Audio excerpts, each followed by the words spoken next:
Hi dear viewers, welcome to my YouTube channel Rajesh English club. My dear viewers, so మన క్లాస్లోకి వెళ్ళే ముందు ఒక చిన్న విషయాన్ని మీకు షేర్ చేద్దాం అనుకుంటున్నాను. అదేంటంటే ఇంటర్మీడియట్లో కనెక్షన్ కట్ అయినటువంటి నా ఓల్డ్ ఫ్రెండ్ ఒకటి నేను కలిసాడు. అనేక రకాలైనటువంటి విషయాలు మాట్లాడుకున్నాం. మాటల సందర్భంలో నువ్వు ఏం చేస్తున్నావు అని అడిగాడు. సో నేను టీచర్గా పనిచేస్తున్నాను అని చెప్పాను అనమాట.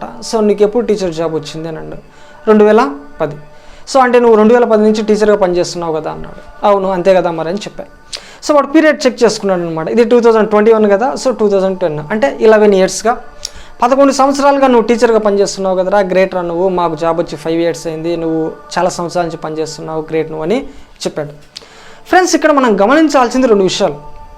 నేను 2010 నుంచి టీచర్గా పనిచేస్తున్నాను, లేదా నేను గత 11 సంవత్సరాలుగా టీచర్గా పనిచేస్తున్నాను. సో ఈ 2 విషయాలు గుర్తుంచుకోండి. వీటి గురించి మళ్ళా మాట్లాడదాం. ఫ్రెండ్స్, ఈరోజు క్లాస్లో మనం తెలుసుకోబోయే అంశం ఏంటంటే టెన్స్. అది మీకు ఆల్రెడీ 12 టెన్సెస్ చెప్పాను నేను. ప్రజెంట్ టెన్స్లో 4, పాస్ట్ టెన్స్లో 4, ఫ్యూచర్ టెన్స్లో 4, ఆల్రెడీ 3 చేశాను.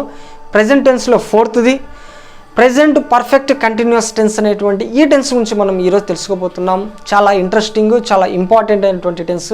మరి దీని గురించి మీరు జాగ్రత్తగా వినండి. సో ముందుగా మనము ఎప్పుడు ఈ ప్రజెంట్ పర్ఫెక్ట్ కంటిన్యూస్ టెన్స్ను ఉపయోగిస్తామో చూద్దాం. చూసే ముందు మీకోసము ఒక టైం లైన్ గీస్తున్నాను. ఈ టైం లైన్ ఏంటంటే సో మనము ఎలా ఎప్పుడు ఉపయోగించాలనేటువంటి విషయాన్ని తెలియజేస్తుంది. చూడండి, ఇక్కడ నవ్ అనమాట, అంటే ఇప్పుడు ఇక్కడ ఉన్నాం మనం. ఇక్కడ నుంచి ఇదంతా కూడా పాస్ట్ అండి, గతం, ఇది ఫ్యూచర్. ఓకే, ఇది నవ్, ఇది పాస్ట్, ఇది ఫ్యూచర్. ఇప్పుడు what is present perfect continuous tense? ఏంటి ప్రజెంట్ పర్ఫెక్ట్ కంటిన్యూస్ టెన్స్ అంటే, ఒక యాక్షన్ ఏదైనా తీసుకోండి, ఆ యాక్షన్ పాస్ట్లో స్టార్ట్ అయ్యి ఇప్పటి వరకు జరిగి ఆగిపోయిందంటే అయిపోదు, ఇంకా కంటిన్యూ అవుతూ ఉంటే ఆ టెన్స్ని, ఆ సిచ్యువేషన్ని మనం ప్రజెంట్ పర్ఫెక్ట్ కంటిన్యూస్ టెన్స్లో చెప్పాలి. an action which has started in the past, గతంలో స్టార్ట్ అయి ఉండాలి. ఎప్పుడు అనేటువంటి మనం చెప్పట్లేదు, గతంలో ఎప్పుడైనా ఉండొచ్చు, స్టార్ట్ అయి ఉండాలి గతంలో. an action which has started in the past and continued up to now and still continuous. This tense tells us a long term continuity of an action. గతంలో స్టార్ట్ అయ్యి ఇంకా కంటిన్యూ అవుతూ ఉంటే, కొనసాగుతూ ఉంటే, అటువంటి సిచ్యువేషన్స్ మనము ప్రజెంట్ పర్ఫెక్ట్ కంటిన్యూస్ టెన్స్లో చెప్తాం. నెక్స్ట్, సరే ఎప్పుడు ఉపయోగిస్తాం మనకు అర్థమైంది. మరి ఎలా రాయాలి దీన్ని అంటే దాని యొక్క స్ట్రక్చర్ ఇంపార్టెంట్. సో ప్రతి టెన్స్కి స్ట్రక్చర్ మనం తెలుసుకుంటూ ఉండాలి. సో ఏ టెన్స్ స్ట్రక్చర్ అయినా దాని నేమ్లోనే ఉండిద్ది అనమాట. కొంచెం మనం జాగ్రత్తగా గమనిస్తే ఈజీగా అర్థమవుతుంది. చూడండి, ప్రతి టెన్స్కి కానీ ప్రతి సెంటెన్స్కి కానీ subject object common. So subject object common positive సెంటెన్సెస్కి. నెక్స్ట్ చూడండి, దీంట్లో కంటిన్యూస్ ఉంది. కంటిన్యూస్ అంటే జరుగుతూ ఉండాలి. ఒక యాక్షన్ జరుగుతూ ఉండాలంటే వర్బ్ అనేటువంటిది ఇంగ్ ఫామ్లో ఉండాలి కదా, V1 + ing. సో నేను దీన్ని బేస్ చేసుకొని రాస్తున్నాను. సో కంటిన్యూటీ మనం చూపించాలంటే V1 ఇంగ్ ఫామ్లో ఉండాలి. నెక్స్ట్ గుర్తుంచుకోండి ఇంకొక మాట, పర్ఫెక్ట్ అంటేనే హ్యావ్ ఫామ్స్ వస్తాయి. ఏ పర్ఫెక్ట్లో కానీ హ్యావ్ ఫామ్స్ వస్తాయి. హ్యావ్ కానీ, హ్యాజ్ కానీ, హ్యాడ్ కానీ వస్తుంది. ఇది స్పెషల్గా ప్రజెంట్ పర్ఫెక్ట్ కదా, ప్రజెంట్ పర్ఫెక్ట్లో హ్యావ్, హ్యాజ్ వస్తాయి. So have, has. మరి ఏంటి అడిషనల్గా దీనికి వచ్చేటంటే బీన్ అనేది, ఇది మటు గుర్తుంచుకోండి. సో హ్యావ్ బీన్ కానీ, హ్యాజ్ బీన్ కానీ. So present perfect continuous tense యొక్క స్ట్రక్చర్ ఎలా ఉంటుందంటే subjective plus have been or has been plus V1 + ing plus object. ఇది దీని యొక్క స్ట్రక్చర్. ఓకేనా? సో ఈ స్ట్రక్చర్ని బేస్ చేసుకొని ఇట్లాంటి సిచ్యువేషన్స్లో, అంటే ఏదైనా యాక్షన్ పాస్ట్లో స్టార్ట్ అయ్యి ప్రస్తుతం కూడా కంటిన్యూ అవుతుంటే ఆ సిచ్యువేషన్స్ని మనము ఈ టెన్స్లో చెప్తాం. అయితే మీకు ఆల్రెడీ సబ్జెక్ట్స్ గురించి నేను చెప్పాను. సో సబ్జెక్ట్స్ ఎన్ని ఉంటాయి మనకి? మొత్తం 7 సబ్జెక్ట్స్ ఉంటాయి. I, we, you, they, he, she, it. Okay, వీటితో పాటు ఏమైనా మీరు సింగులర్ నౌన్స్ నేమ్స్ తీసుకోవచ్చు. ఏదైనా ఇప్పుడు రాజేష్ అనుకున్నాం, అది తీసుకున్న అది కూడా థర్డ్ పర్సన్ సింగులర్లోకి వస్తుంది. He, she, it third person singulars. టోటల్గా సబ్జెక్ట్స్ అనేటువంటి I, you, they, he, she, it మనం అలా 7గా చెప్తాం. సింగులర్ నౌన్స్ కూడా దీని కిందకే వస్తాయి. అయితే ఇక్కడ మనకు 2 ఆప్షన్స్ ఉన్నాయి. హ్యావ్ బీన్ ఒకటి ఉంది, హ్యాస్ బీన్ ఒకటి ఉంది. మరి ఏ సబ్జెక్ట్కి హ్యావ్ బీన్ తీసుకోవాలి, ఏ సబ్జెక్ట్కి హ్యాస్ బీన్ తీసుకోవాలనేటువంటిది ఇక్కడ ఇంపార్టెంట్. గుర్తుంచుకోండి, ఉన్నటువంటి సబ్జెక్ట్స్లో డిఫరెంట్గా బిహేవ్ చేసేటువంటి సబ్జెక్ట్స్ ఈ థర్డ్ పర్సన్ సింగులర్స్. ఎప్పుడు కూడా మిగతా వాటితో కలవు. వీళ్ళు ఒకటి తీసుకుంటే ఇవి ఇంకొకటి తీసుకుంటాయి. సో ఇప్పుడు డిఫరెంట్ కాబట్టి పెక్యులర్గా ఉంటాయి కాబట్టి ఈ మూడు సపరేట్గా వెళ్ళిపోయి మేము వీటిలో ఒకటి చూస్ చేసుకుంటాము, వాటినే ఫాలో అవుతామని అవి చెప్పాయి అన్నమాట. సో అవి దేన్ని చూస్ చేసుకున్నాయంటే హ్యాస్ బీన్ని చూస్ చేసుకున్నాయి. సో ఆబ్వియస్గా నేమ్స్ కూడా దీని కిందకే వస్తాయి, సింగులర్ నౌన్స్ అనమాట. So he she it third person సింగులర్స్కి హ్యాస్ బీన్ వస్తుంది. సో రిమైనింగ్ ఐవు యూదేకి హ్యావ్ బీన్ వస్తుంది. ఓకేనా, ఇవి మనం జాగ్రత్తగా గుర్తుంచుకోవాలి. ఒకదాని బదులు ఒకరు పెట్టేస్తే రాంగ్ అయిపోతుంది. I have been, we have been, you have been, they have been, he has been, she has been, it has been, Rajesh has been. So సబ్జెక్టులు తెలుసు మనకు, హ్యావ్ బీన్ హ్యాస్ బీన్ తెలుసు, వర్బింగ్ ఫామ్ తెలుసు, ఆబ్జెక్ట్ ఆటోమేటిక్గా ఉంటుంది మనకు సెంటెన్స్లో. So మనం structure అనేటువంటిది మీకు చెప్పాను, ఎలా రాయాలో మీకు అర్థమైంది. ఇప్పుడు నేను తర్వాత మాట్లాడుకుందామని చెప్పాను కదా, ఆ సిచ్యువేషన్స్ ఒకసారి చూద్దాం. నేనేం చెప్పాను, నేను 2010 నుంచి టీచర్గా పనిచేస్తున్నాను ఒక సెంటెన్స్ చెప్పాను. తర్వాత గత 11 సంవత్సరాలుగా నేను టీచర్గా పనిచేస్తున్నాను ఇంకో సెంటెన్స్ చెప్పాను. సో ఫస్ట్ చూద్దాం, నేను 2010 నుండి టీచర్గా పనిచేస్తున్నాను. ఇప్పుడు 2010 అంటే ఆ టైం అనేటువంటిది ఫ్యూచరా, పాస్టా, ప్రెజెంటా? గడిచిపోయింది కదా, అది పాస్ట్. సో ఇక్కడ అనుకుందాం 2010 పాస్ట్ టైం. మరి 2010 నుంచి నేను టీచర్గా పనిచేస్తున్నానంటే అప్పుడు స్టార్ట్ అయింది నా జాబు, ఇప్పటి వరకు పనిచేసా 2021 వరకు. ఇప్పుడు ఏమైనా క్విట్ అయ్యానా? లేదు. సో నేను రిటైర్డ్ అయ్యేంత వరకు, నేను ఉన్నంత వరకు పనిచేస్తూనే ఉంటాను. సో యాక్షన్ ఇక్కడతో ఆగిపోలేదు, ఇంకా కంటిన్యూ అవుతుంది.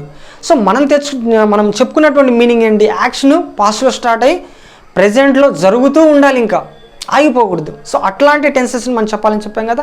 సో ఇది దానికి సూట్ అయింది కదా. సో 2010లో స్టార్ట్ అయినటువంటి నా టీచింగ్ అనేటువంటిది ఆగకుండా జరుగుతూ ఉంది. Action, this action has started in the past and still continuous.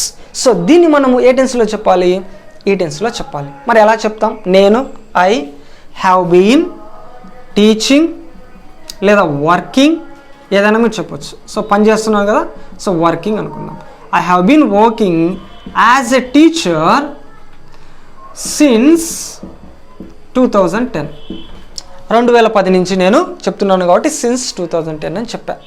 Next ఇంకో సెంటెన్స్ చెప్పాను అనమాట, నేను గత 11 సంవత్సరాలుగా టీచర్గా పనిచేస్తున్నాను. I have been working as a teacher for the past 11 years. నేను గత 11 సంవత్సరాలుగా టీచర్గా పనిచేస్తున్నాను. సో ఈ టెన్స్లో మనం చెప్పేస్తాం. ఇట్లా మనము ఏ యాక్షన్ అయినా పాస్ట్లో స్టార్ట్ అయ్యి ప్రజెంట్ కూడా జరుగుతూ ఉందని మీకు అనిపిస్తే అవన్నీ కూడా ఈ టెన్స్లో మీరు చెప్పొచ్చు. ఎగ్జాంపుల్స్ ఏమైనా తీసుకోవచ్చు. చూడండి, వాళ్ళు 2 గంటలుగా క్రికెట్ ఆడుతూ ఉన్నారు అనుకుందాం. They have been playing cricket for the past 2 hours. ఓకేనా. సో ఆమె ఎగ్జామ్ రాస్తూ ఉంది, ఈ నెలంతా ఎగ్జామ్ రాస్తూ ఉంది అనుకుందాం. She has been writing exams all this month. Okay, తను చదువుతూ ఉన్నాడు, అరగంట నుంచి చదువుతూ ఉన్నాడు అనుకుందాం. He has been reading for the past half an hour. So ఇట్లా మనము ఏ యాక్షన్ అయినా పాస్ట్లో స్టార్ట్ అయ్యి ప్రజెంట్లో జరుగుతూ ఉంటే ఈ టెన్స్లో మనము చెప్తాం. అయితే ఇక్కడ మనం గుర్తుంచుకోవాల్సినటువంటి విషయం ఏంటంటే సిన్స్ ఫర్, ఈ డిఫరెన్స్ అనేటువంటిది మనకు తెలుసుకోవాలి. యాక్చువల్గా సిన్స్ ఫర్ మీద నేను సపరేట్ వీడియో చేసా, దాన్ని లింక్ డిస్క్రిప్షన్లో పెడతాను, ఒకసారి చూడండి. సరే ఇక్కడ కూడా కొంచెం మనం తెలుసుకుందాం. గుర్తుంచుకోండి, నేను ఎప్పుడు టీచర్ జాబ్ వచ్చింది, ఎప్పటి నుంచి చెప్పడం స్టార్ట్ చేశా, 2010. అంటే ఇది పాయింట్ ఆఫ్ టైం అంటారు దీన్ని, పాయింట్ ఆఫ్ టైం అన్నమాట. సో ఇప్పుడు మనం సిన్స్ వాడాలి. ఎప్పుడు యాక్షన్ స్టార్ట్ అయిందో ఆ పర్ఫెక్ట్ పాయింట్కి మనం సిన్స్ వాడాలి. సిన్స్ 2010 అట్లా కాకుండా ఫర్ ఎప్పుడు వాడాలంటే చూడండి, ఈ 2011 కదా. సో ఇక్కడి నుంచి ఇక్కడికి డ్యూరేషన్ ఎంత ఉంది అంటే ఎన్ని ఇయర్స్ ఉంది అనమాట, గ్యాప్ 11 years ఉంది, అవునా. సో ఇది డ్యూరేషను అంటే పీరియడ్ అనమాట. సో ఇట్లాంటి పీరియడ్స్ చెప్పాల్సి వచ్చినప్పుడు మనము ఫర్ని యూజ్ చేస్తాం. పాయింట్ ఆఫ్ టైం వచ్చినప్పుడు సిన్స్ వాడతాము, పీరియడ్ ఆఫ్ టైం వచ్చినప్పుడు ఫర్ వాడతాము. అందుకే ఈ డ్యూరేషన్ 11 years కాబట్టి నేను ఫర్ ద పాస్ట్ 11 years అనేటువంటి మాట చెప్పాను. సిన్స్ ఉపయోగిస్తే మీరు perfect time, point of time చెప్పండి. ఫర్ వాడితే మీరు పీరియడ్ ఆఫ్ టైం అనేటువంటిది చెప్పండి. సో ఇలా సిన్స్ ఫర్ను ఉపయోగించి మనము దీని గురించి అనేక రకాలైనటువంటి సెంటెన్సెస్ రాయొచ్చు. నెక్స్ట్ మనం నెగిటివ్ సెంటెన్సెస్ ఎలా రాయాలి? చాలా ఈజీ. నెగిటివ్నెస్ అనేటువంటి నాట్ను తీసుకొని రండి. ఈ హ్యావ్ ఫార్మ్స్ తర్వాత పెట్టేసేయండి. Have and hasn't. I haven't been teaching English for the past 11 years. She hasn't been writing exams all this month. So ఇలా నెగిటివ్నెస్ నాట్ని తెస్తే ఇవి నెగిటివ్ సెంటెన్సెస్గా మారిపోతాయి. నెక్స్ట్ క్వశ్చన్స్ ఎలా రాయాలంటే వీటిని హెల్ప్ మీ ఆప్షన్ ముందు తీసుకొని రండి. లేదా డ్యూరేషన్ పర్టికులర్గా మీరు తెలుసుకోవాలంటే హౌ లాంగ్ను ఉపయోగిస్తారండి ఈ టెన్స్లో. హౌ లాంగ్, ఎంతకాలం నుంచి. How long have you been teaching English. How long has she been writing examinations. How long have they been playing cricket. ఇలా డ్యూరేషన్ తెలుసుకోవాలంటే హౌ లాంగ్ను ఉపయోగించవచ్చు. సో ఈ హెల్ప్ మీ వర్బ్స్ని సబ్జెక్ట్స్ ముందు తీసుకొస్తే ఆటోమేటిక్గా అవి కూడా క్వశ్చన్స్గా మారిపోతాయి. నెక్స్ట్ ఈ టెన్స్లో మనం తెలుసుకోవాల్సినటువంటి లాస్ట్ సింపుల్ పాయింట్ ఏంటంటే క్లూస్. కాంపిటేటివ్ ఎగ్జామ్కి ఫాలో అయ్యేటువంటి వాళ్ళు క్లూస్ని ఖచ్చితంగా నేర్చుకోవాలి. ఎందుకంటే అవి మనం ఫైండ్ చేసినప్పుడే ఆ సెంటెన్స్ మొత్తాన్ని ఈ టెన్స్లో రాయగలం. సో ముఖ్యంగా ఈ టెన్స్లో వచ్చేటువంటి క్లూస్ ఏంటంటే సిన్స్, ఫర్, యాజ్ వి సే మనం చెప్పుకున్నట్టు సిన్స్, ఫర్ వస్తాయి. నెక్స్ట్ సిన్స్ తర్వాత పాస్ట్ టైము, పాయింట్ ఆఫ్ టైంని మనం చెప్పుకోవచ్చు. ఫర్ ఉపయోగించి మనం పీరియడ్ ఆఫ్ టైం చెప్పుకోవచ్చు. నెక్స్ట్ ఆల్ దిస్ మంత్, ఈ ఫ్రేజ్ని కూడా మనం ఉపయోగించవచ్చు. All this month, all this week, all this year. ఓకేనా, ఇది ఉపయోగించి చెప్పొచ్చు. Next for a long time అని చెప్పొచ్చు, దీన్ని కూడా మనం వాడచ్చు. నెక్స్ట్ ఫర్ ద పాస్ట్, ఇక్కడ రాసాం కదా. సో ఫర్ ద పాస్ట్ అనేటువంటి తర్వాత టైం మనం మెన్షన్ చేయొచ్చు. ఇవి ఈ టెన్స్లో వచ్చేటువంటి మెయిన్ క్లూస్. మరి వీటిని జాగ్రత్తగా గుర్తుంచుకోండి, నోట్ చేసుకోండి.